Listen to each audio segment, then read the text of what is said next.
So, My Hero Academia Vigilantes chapter 97 is out, and let me just say that in this chapter we get cameo after cameo after cameo after cameo after cameo. We get the reintroduction to a few familiar faces as we pursue the Crawler and take him into justice.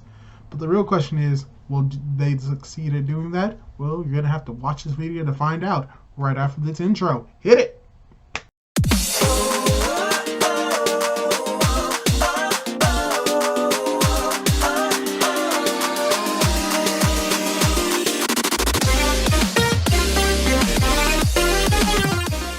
Hey guys, how's it going? It is your boy, Big Blue Drew 97 here, coming at you with another manga review for My Hero Academia Vigilantes manga chapter 97 titled Pursuers. And if that name didn't give it away, Koichi, aka the Crawler, is being pursued. As we saw in last chapter, the pursuer is Ingenium, the high-speed hero. And will he be able to take in a former friend turned foe?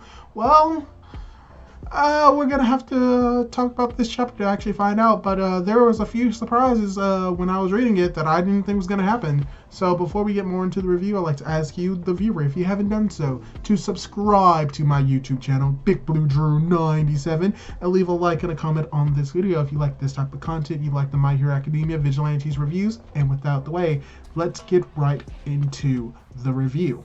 So, we actually start off the chapter with the Crawler continuing to run away. We see that he bypassed a few citizens. They're like, what was that? Was that a giant cockroach? Where they realize, oh wait, no, it's that Crawly guy. Where we have basically Koichi being recognized by the civilians of Narita as he basically realizes that, yeah, okay, I've lost the police. They're no longer on my tail. I have to make sure that I'm able to get back to the hospital to help Pop no matter what. And as he's thinking about this and as he's like trying to run away, we see someone in the distance running after him, getting faster and faster, and bam, it's revealed that this individual is the turbo hero Ingenium, which is a surprise to Koichi himself. And from here, this is going to be the start of the cameos of particular individuals that we've seen in the past that have had a connection with Koichi coming to pursue him, primarily when it comes to pro heroes. And Ingenium is the first. But luckily for Koichi, he has a connection with Ingenium, and even though Ingenium is there to take him in, he doesn't say, yo, you're under arrest. He's like, yo, Koichi, I need to talk to you, or specifically Crawler. You're moving very fast. I need to talk to you. So he basically begins to try to explain, like, yo, I understand your situation. I'm here to help. Just slow down, stop. And Koichi, he does something extremely smart. Instead of just immediately stopping in the middle of the road, he actually latches himself onto a moving truck. So, like, he's still trying to escape, but now he's going to have a little bit of time to talk to Ingenium. And Ingenium basically says that, yo, I understand what's going on. You're in trouble. We're heroes. Like, I understand, like, you're trying to help. So let me help you. And Koichi's like, yeah, I'm going to have... and Koichi is questioning it. And even when it comes to Ingenium, he's like, yo, I'm going to help you. I know you care about this person. Just work with the police. Talk to the police, turn yourself in, and we can help you. We're heroes, we're pros. That's our job. And Koichi's like, I'll turn myself in afterwards, but right now, poof, I'm sorry! He escapes from Ingenium, and then from here we get into a little bit of flashback to prior to the moment where Koichi, Soga, Rapt, Mioru, all of them apparently were talking together before Koichi escaped and before the warrant was called on him.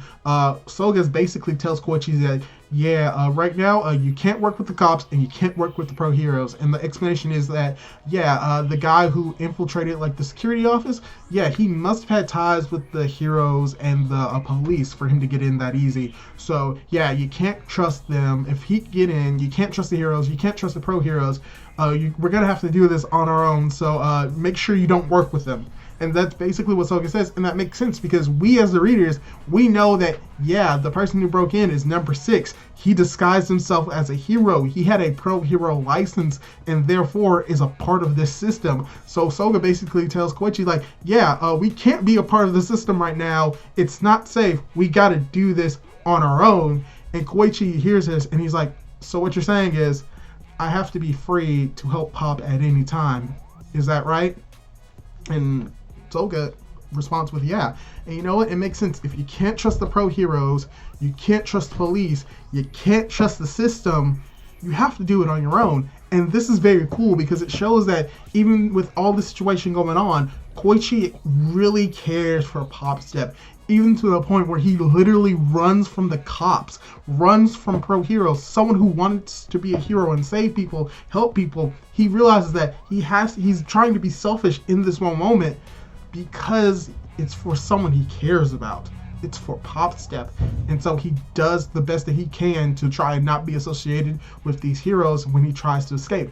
So we see that he's able to escape from Ingenium. He plans on going into Narita and protecting Pop within the shadows. And because of this, Ingenium's like, oh man, I'm unable to catch him. He's really good, but don't worry, we planned for this. As we have the second team that has already infiltrated the Narita area, and we see that they all basically anticipated that Koichi was going to be there, and they begin to surround him. But Koichi, as we remember, he has another ability. He's able to double jump in the air, and as he does, he gets airborne, and this leads to Ingenium not being able to pursue him again because Ingenium realizes that it's been a few years since the last time that he saw Popstep and he was working with him, and he realizes that over these few years he's gotten good, he's gotten better, he knows how to do aerial maneuvers now, something that I can't really handle. As we've seen that when it came to Ingenium, he can't really handle an airborne enemy, Koichi, so tying in stuff from Vigilantes that we've seen prior.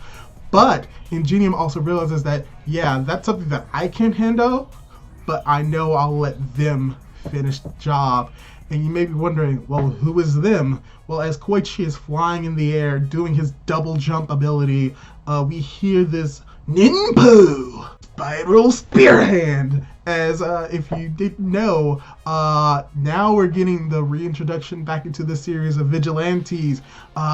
Best Genius, the Fiber Hero, and the Ninja Hero, Edge Shot. And this is very cool because as they introduce themselves once again to Koichi, as Koichi recognizes oh, it's you two, they remember Koichi as the unsung hero of the egg disaster, the sky egg disaster, the crawler, which makes sense because if you go back to that incident, Koichi as well as Captain Celebrity did play major roles in making sure the sky egg didn't fall and a whole bunch of heroes and civilians die. Koichi was a part of that. He did a very good job at that, at least helping a little bit. But we get the reveal that both Edge Shot and Best Genius are also here to capture Koichi, but they also understand that the situation that he's in, they realize, oh yeah, we understand that someone you care about is being pursued, and it's such a tragedy by us pro heroes that you have lost faith in us, but don't worry, we'll regain that faith.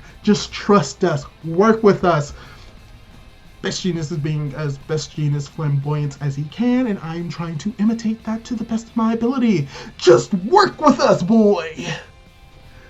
Unfortunately, he does not do that, but unfortunately for Koichi, like most people in modern society, he is wearing clothes. So he is unable to escape Best Genius because Best Genius uses his fiber quirk to restrain Koichi. As Koichi tries to escape, Best Genius is able to constrict him, but unfortunately he's unable to get all of his limbs. He only is able to really get his left arm.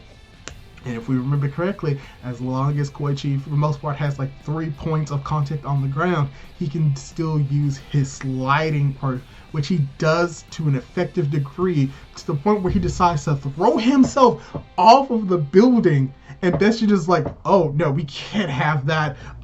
He uses so Best Genius uses Catching Cradle, which, makes relative, what that's referring to is the string game, with the cradle. So he uses Catching Cradle to try and catch Koichi as he has literally thrown himself off the building, as we have Edge Shot using Ninpo Fish Hook Snag and begins to snag Koichi by the back of his shirt.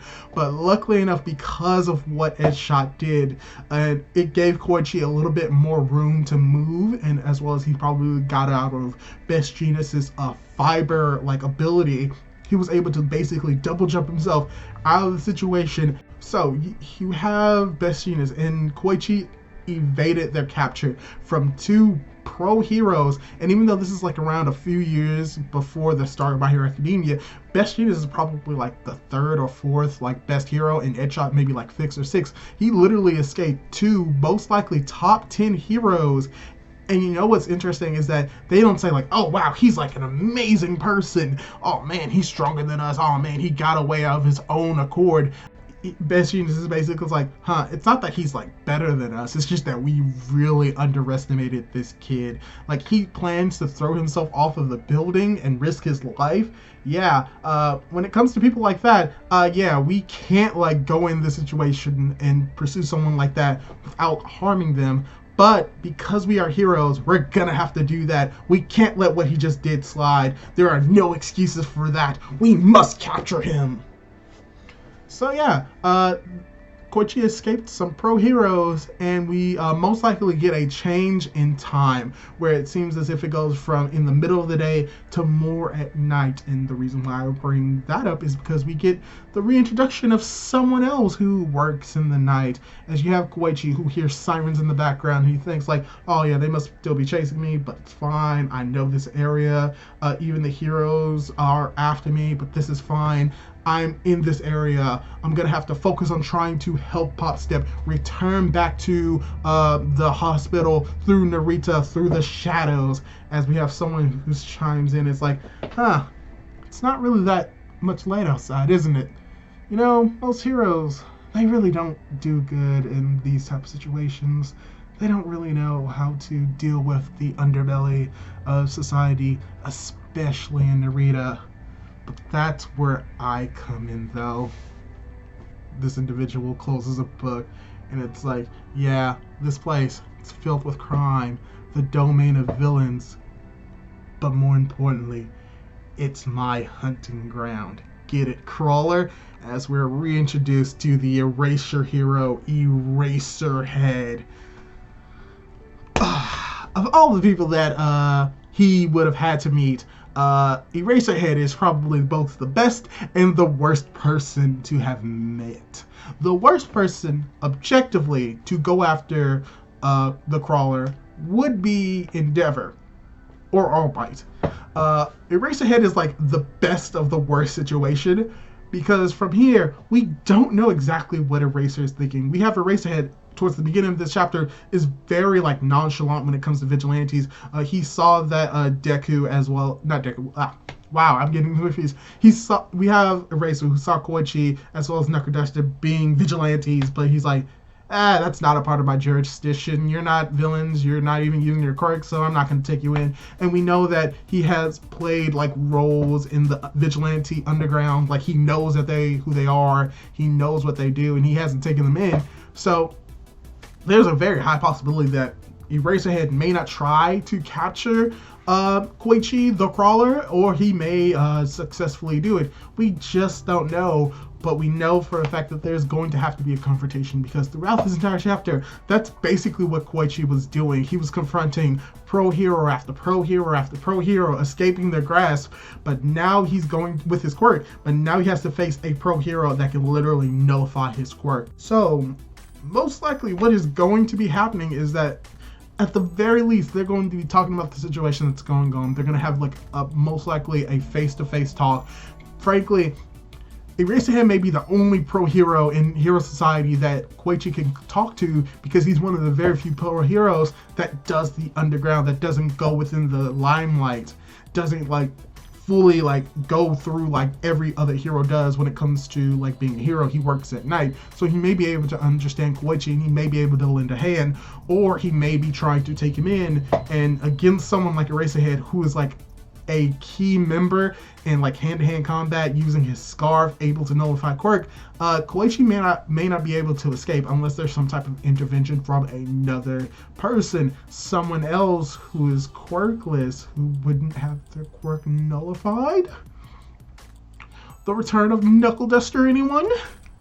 But yeah, that's all I really have to say about this chapter. I thought this was a really good chapter. We got to see Koichi having his resolve to try and be there for Pop Step, trying to help her, make sure that she doesn't get hurt, like to be her defender, to be her hero in a sense. But what's also cool about this chapter is we got to get little callbacks to other parts of Vigilante through other pro heroes, through Ingenium, through Best Genius, through Edshot, and like towards the end of this chapter, through Eraserhead, and just seeing how Koichi has connections with them in one way or another. This was a very good chapter. I found it very interesting. I found it very humorous in times. I found it just fun overall, and hopefully you had the same enjoyment with this chapter as well as with this review. And if you did, leave a like down below, leave a comment on what you thought about this chapter. Did you like it? Did you dislike it? What did you like about this chapter? Me personally, I just really like the fact that there was a whole lot of cameos and tie-ins with other heroes such as Edshot, Best Genius, Ingenium, as well as Eraserhead towards the end. That's what I really liked about it. But leave your thoughts down below. What do you think is going to be happening next chapter? Do all of that cool jazz. Subscribe to my YouTube channel, and until next time, I will catch you guys later. Goodbye.